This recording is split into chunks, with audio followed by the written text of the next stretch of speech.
Well, now more on today's arrest and indictment of President Trump's former chief strategist, Steve Bannon. Joining us now live to talk about that and more, we welcome in our good friend Dr. Mark Caleb Smith, Director of Political Studies at Cedarville University. Mr. Bowtie, thanks for being with us. Let's start with Bannon, of course. I mean, the old saying is timing is everything.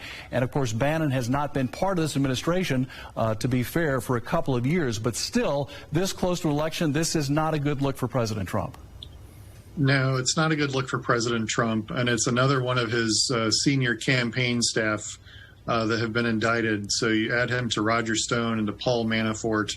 A lot of the people surrounding President Trump in 2016 have been in serious legal trouble. Let us switch now to the Democrats. Tonight, of course, the final night of the Democratic Convention, but I want to talk about last night.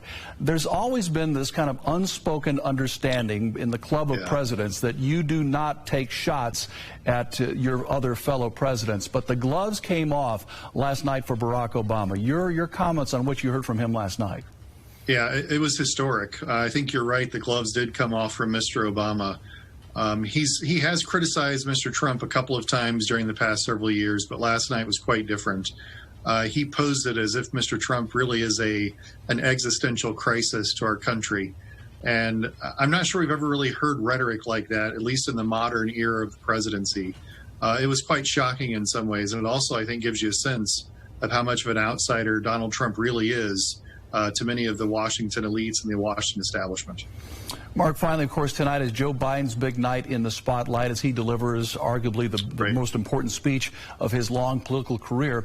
But let's talk about his running mate, Kamala Harris. I mean, the traditional wisdom is that people vote for the top of the ticket and that the VP generally does not make that much of a difference. But could it be different with her? Is she a game changer for the Democrats? Yeah, I'm not sure she's a game changer necessarily, but I think she is an important decision because voters are going to look at Mr. Biden as assuming the office as the oldest president that we've ever had if he wins in November, and they're going to ask whether or not Kamala Harris is ready to step into the office.